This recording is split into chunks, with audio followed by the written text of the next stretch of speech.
Welcome to News 6 Extra. I am Christopher Heath. It is Monday, November the 10th. Kath Lee, I woke up this morning. Yes. And it was not as cold as I thought it was going to be. But then I turned on the weather with Julie and saw that I was waking up to as warm as it was going to get. So perspective. Right. That is true. I thought the same thing. I went out walking the dog and I was like, wait, where's the cold weather? But like you said, that was the high for the day. Yeah, it's only going to get colder throughout the rest of the day. I'm looking forward to it. Listen, this is it's November. It should be crisp. Right? It should. Yes. So I'm looking forward to it too. I'm getting the boots out, everything. Oh, whole 9 yards. Oh, I'm excited. I can't wait. UGG boots, are those the ones? Those are the ones that everybody loved like 5, 6 years. Are those still hip? Are those still with it? The boots with the fur? Yeah. Yes. You know what? Yeah. I think sure. You know, I don't know if they're hip or not, but I'll wear them, you know? Yeah, exactly. I think, listen, I'm at that point in my life where I'm like, is it warm? Yes. Is it good looking? Who cares? If it makes you happy, you know? Right. And if Daniel can trot around this place with a ugly Ohio State sweatshirt on, I say whatever you want goes. That's true. He does have that on today. It's like everybody loves teams with red. We have, Philip with Georgia, and then, of course, Jeff with the Alabama Crimson Tide, and then Daniel with Ohio State. And here I am, just a lone fan of UCF, which did not play well this weekend. Well, I'm a Jaguars fan, NFL, and they did not play. They started to play well. And then just kind of lost it at the end. So, yeah, out of nowhere. Yeah. Jaguars with a rough weekend. The Dolphins came out with a big W, and my Cowboys avoided losing because they were on a bye week. Well, sometimes you need those bye weeks. Dallas needs a lot of things. All right, let's, without further ado, let's head over to Julie Broughton, who has our forecast. Here's Julie. Good afternoon. I'm meteorologist Julie Broughton. A cold front went through the overnight and early morning hours, and now we're already feeling that cooler air building in behind it. Our skies have really cleared out, so we're enjoying a lot of sunshine, but it's also really on the breezy side with those winds coming in out of the northwest, which is making it feel a little brisk this afternoon. Now, once we get through sunrise or sunset tonight, the temperatures will really drop quickly for us, falling generally into the 30s in a lot of spots. But here's how it will feel when you head out the door tomorrow morning. We're talking about wind chill readings in the 20s and 30s, and then we're going to keep cold temperatures around as we head through the next couple of mornings. Afternoon highs for your Veterans Day, not even getting out of the 50s in most spots. Now, we do have some winter weather advisories posted for tonight. So if you are in Marion County, you are under a freeze warning overnight until 8 o'clock tomorrow morning. And all of our counties are under cold weather advisories overnight until about 9 o'clock tomorrow morning. These used to be called wind chill advisories. Now they're cold weather advisories, but it just means that it is going to feel cold enough that if you're outside for any extended period of time, you could really have some problems. Now we are going to be in record territory as well. I dropped our overnight low a little bit this morning. Now we're going for 37 for our forecast low. The record was set in 1932. That's 39. If you're in Ocala, you'll see an overnight low of 30, and your record is 34. Here's a look at our actual air temperatures for our overnight lows tonight. You'll go to 33 in Palm Coast, 31 in Wildwood, 34 in Leesburg, 37 in Kissimmee, and 42 in Melbourne. And again, another look at those wind chill readings, because these are the numbers that are really important as you are getting ready for work and school tomorrow. How it will actually feel on your skin. It will feel like 29 in Leesburg, 28 in the Villages. It will feel like 36 in Cape Canaveral. And if you're in Daytona Beach, it will feel like 30 tomorrow when you are heading out the door. Water vapor imagery showing us that drier air moving in. That is represented by the orange. That front now well to our south, so high pressure building in, bringing us those clear skies. So as we head into the evening hours, again, with clear skies, there's nothing to hold in that limited heat that we've seen throughout the day. So that will all escape back out into the atmosphere very quickly for us, leaving us with clear skies tomorrow morning and then a lot of sunshine tomorrow. But again, that sunshine will not heat us up. So here's how it looks for you today. Our temperatures have generally been hovering in the low to mid 60s. We're really not going to warm up much more. 37 for our overnight low tonight in Orlando. feeling colder. 58 for our high for our Veterans Day before we see another cold morning on Wednesday at 42. Back in the low 70s Wednesday and Thursday before we go back into the 80s this weekend. Ah, love that forecast. Thank you, Julie. So that's some good news. Nice, crisp, fall-like weather's here, just in time for our government to potentially reopen. Maybe 41 days into the longest shutdown on record. Not something to be proud of, but that's where we're at. The House is still not in session. They've conducted 20 days of business since the 4th of July. The United States House of Representatives, 20 days of business since July 4th. That's it. 435 members, 20 days of business since the 4th of July, as they're just, on recess. So the Senate is trying to cobble something together. And late last night, 7 Democrats and 1 independent, Angus King, came together with the Republicans and put together the framework of a plan that could potentially reopen the government. There are a lot of things that still need to happen before this passes. It would have to go over to the House. The House would have to approve it, send it back to the Senate if there's no changes. Then it would go to the president. But all that has to happen before the government can reopen. Meanwhile, we are seeing, if you know anyone who traveled over the weekend, or if you were watching News 6 over the weekend, you saw things at MCO, at Orlando International, terrible. Flights just getting canceled. And the airlines, really, there's not much they can do about it. There's not much Orlando International is doing everything it can, but at a certain point when you have to ratchet back travel because, air traffic controllers and TSA are being, told to work without pay, and they're calling in sick because they have other things they can do to earn money to put food on the table, it causes problems. So if this shutdown continues, and it will continue for a couple more days, even if this deal starts to move forward, conceivably, we could continue to see things out at the airports deteriorate even more. Ultimately, by Friday, the FAA wants to have a reduction of 10% of air traffic.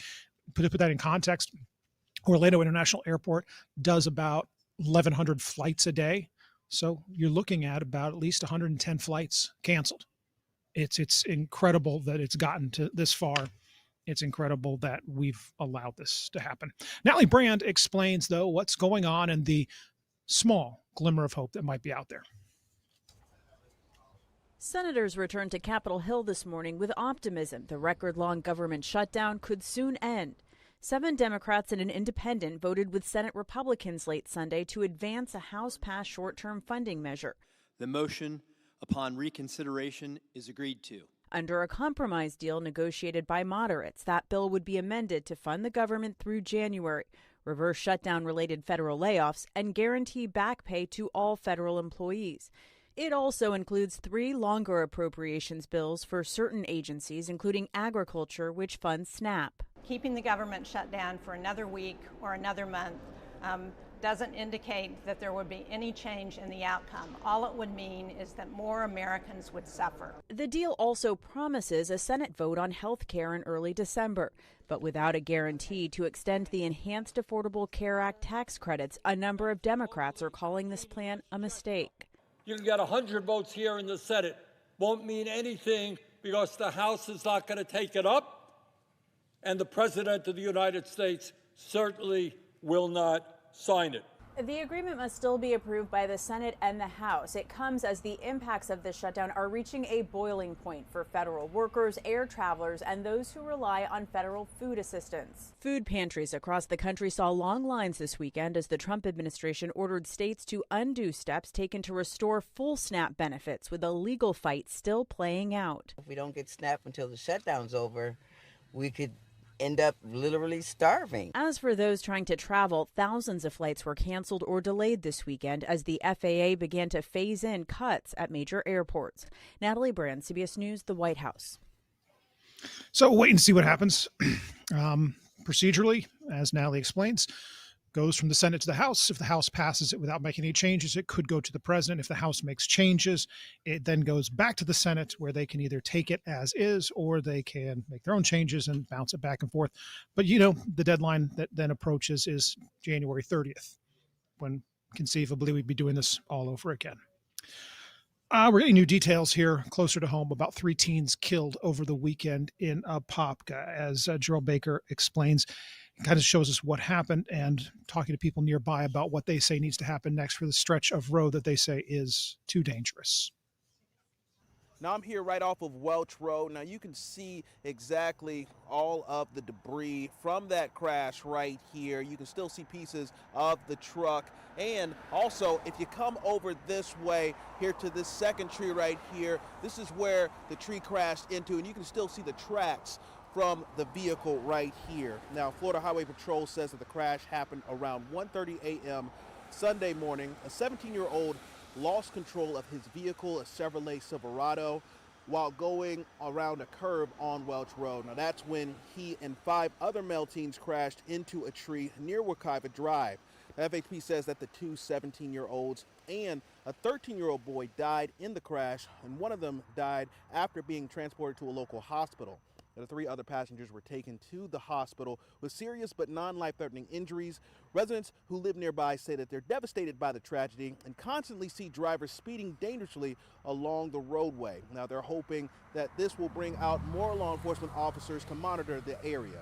They drive like crazy on this road, especially after dark, when they figure there's no police sitting there or anything like that. They drive crazy speeds. We've had several accidents on this road. We've petitioned to have police maybe sit out here at night.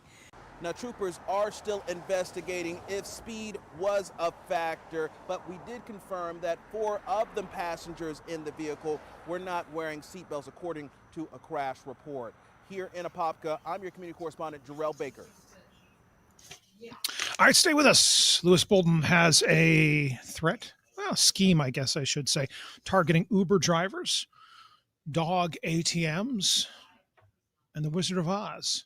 It's all on the other side.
Welcome back to News 6 Extra. I'm Christopher Heath. Lewis Bolden he always has this great ability to go find different ways that people are getting taken advantage of and kind of expose that and show people, what's happening and kind of give good advice on how to avoid it happening to you. One of the latest ones that he's got for us deals with Uber drivers. And, so often we talk about the kind of gig economy and how vulnerable some of these people can be because, you're operating usually at a remote distance from the company itself.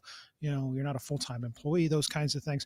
In this case, as he explains, an Uber driver thought they were dealing with the company. Instead, they got taken. Here's a story.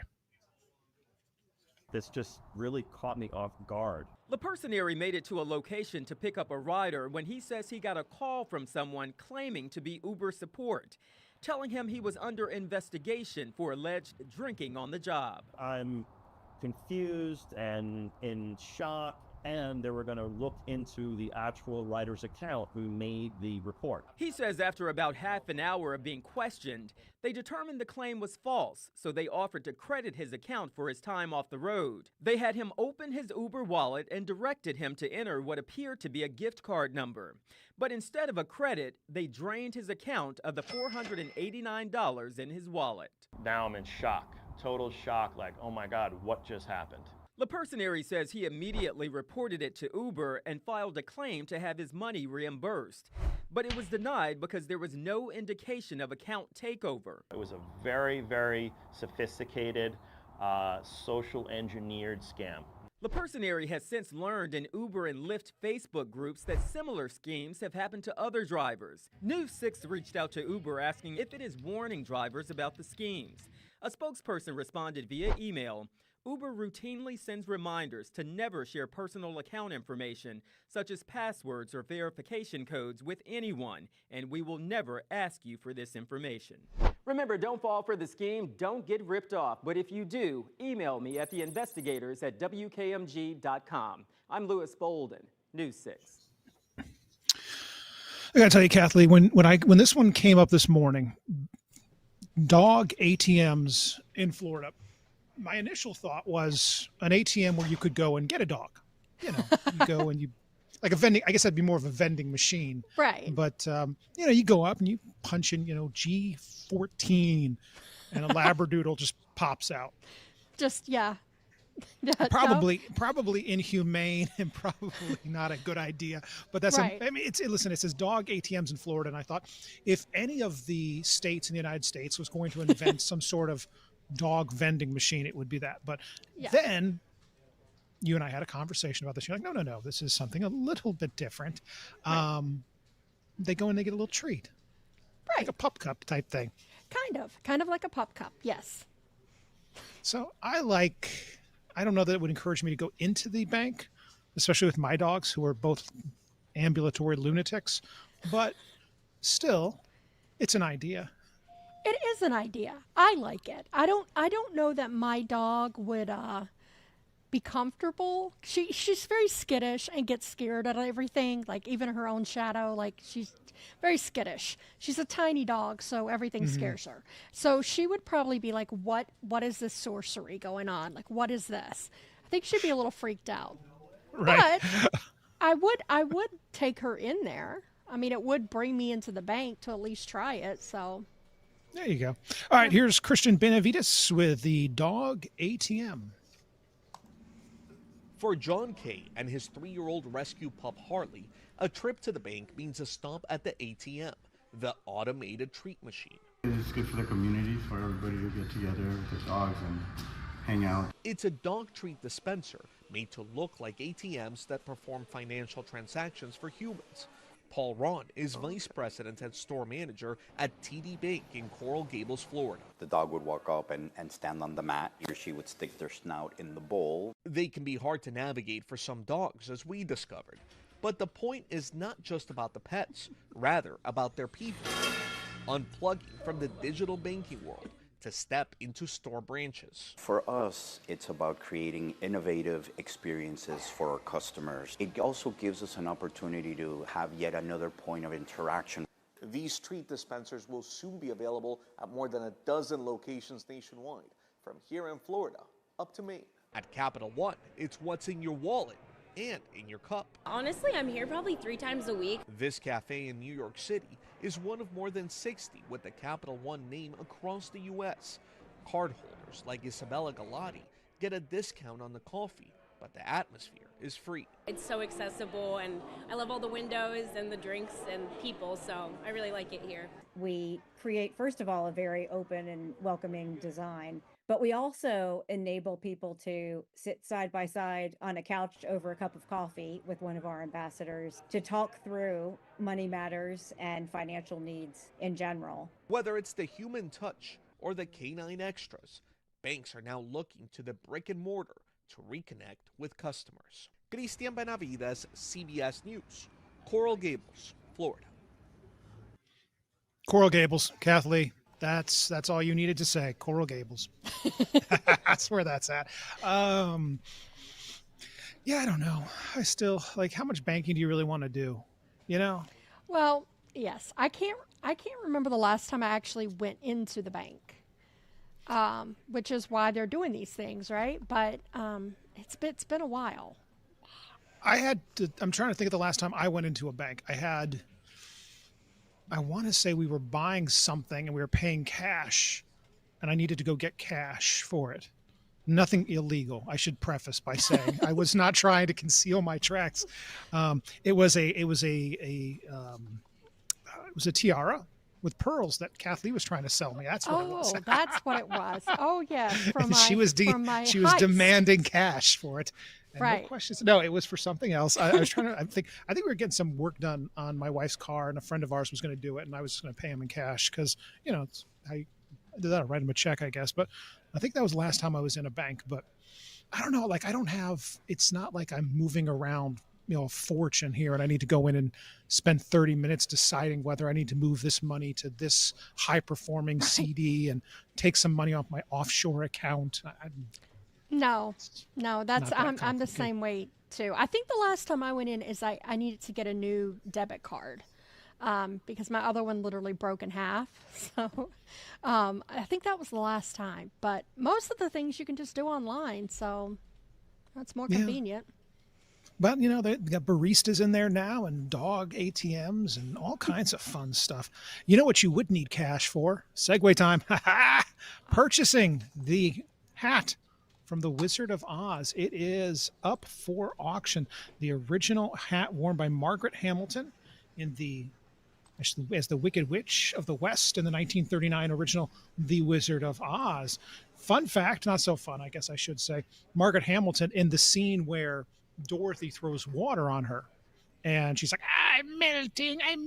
Oh, what a world. And she's gone. She was badly burned during that. Pyrotechnics went off, and it did not work the way it was supposed to. And she was badly burned in that scene.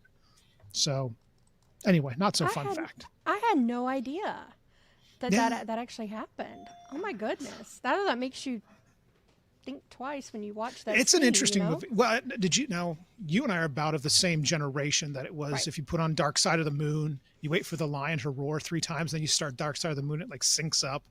And like people used to have those parties, you go over there and they'd be like, oh, put on Dark Side of the Moon and Wizard of Oz, man. It's so perfect. But now I'm intrigued. Like, now I think we should throw this party and sync it up. Sync it up. It's supposed to be, I don't know if it's one of those parties that it's aided by some of the pharmaceuticals that may or may not have been used at EDC over the weekend. But apparently it does sync up. Okay. And you can watch, listen to Dark Side of the Moon, watch Little Wizard of Oz. Okay. Good stuff. Margaret Hamilton, by the way, also was in the original 13 Ghosts. They did a remake with Tony Shalhoub a couple of years ago. But the original was fascinating film. They gave you basically it's like 3D glasses, so you could see the ghosts on screen. It was like this cool effect they were trying in like the 40s. Oh wow! And that was it. Yeah, she was in that and had a pretty long career in Hollywood. So yeah. But that's her hat up for auction. I should probably read the copy better to see 9th and 10th in Dallas. I'm not seeing a price tag. No. I looked for a price tag, but they did say a pair of Dorothy's ruby slippers went for like $28 million. So, I mean, this one could go for millions, I would think, but it's pretty interesting. And they said like that this one was actually introduced halfway through the movie because they thought the other one, the original hat, was not scary enough looking. Oh. So they got this hat that apparently was looked more frightening. More terrifying. It did the trick. I mean, the flying monkeys were scarier. That was always the thing that got me. And then if you ever watched the absolutely insane movie that came out in the 80s, Return to Oz, did you ever see that one? Yes. With Dorothy Gale. Yeah. And the Wheelers. Yes. Yeah. Yes. Oh, That yes. is a freaky movie. Right. And then they had all the heads, like, Yeah, it terrified me as a kid. right. And they were also That like, movie? yes, yes. And the sand that turns you into sand, and it's like, whoa. Yes. This movie took a hard left after the first film. But I mean, the Right. first film does kind of begin with a house killing a person, and then the person in the house just being like, oh, how did those shoes end up on my feet? You know, that is true. When you go back and look at some of the films we watched as kids, it's like some messed up stuff. It's a lot of things in a lot of movies that if you watch now, you're like, how? When did you? Yeah. Oh, the golden age of Hollywood when it was risque and not formulaic. But you know, what are you going to do? I took my son to go see the Predator Badlands yesterday. Oh, how was it? It is action-packed. Okay. It's exciting to watch. It's engaging for the full runtime. Plot-wise, it's like, but you know, if you're expecting War and Peace, you're not going to get that. You were in the wrong theater. It's Right. It's explosions, action, predators killing things. It's the whole Predator universe is getting better explained out. But it's an interesting movie. Okay. I don't know that it's like rewatchable interesting, but you know what? If you got a 14-year-old son on a random Sunday afternoon and he has nothing better to do, it is a solid couple of hours. Okay. All right. Well, maybe I'll have to check it out. Just keep giving you movie suggestions. I know. That's I all have this a- show is. We're just going to rename it from News 6 Extra to Chris's movie suggestions for things Kathleen has not seen and probably won't see.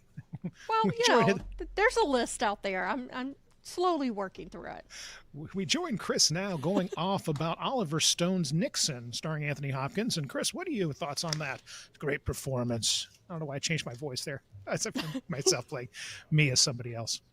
Anyway, another show that was so promising, and I just cannot stick the landing. No. Just- It's been fun. I always jumped off the pommel horse and landed, took a step. Gonna lose points for that. We'll try better tomorrow.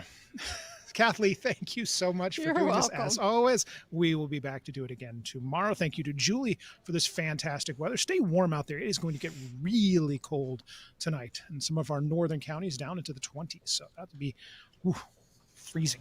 Anyway, we break news all the time on clickorlando.com. We'll be on the air today starting at 4 o'clock with the big cool down, as well as what a lot of counties are doing to make sure those who are maybe a little more vulnerable, maybe more susceptible to the cold are taken care of this evening as this cold front pushes through. Plus, we'll have the very latest on the flight delays and cancellations out at Orlando International Airport. Otherwise, I will see you back here tomorrow at 12:30 for News 6 Extra. Have a fantastic Monday. I'll see you Tuesday.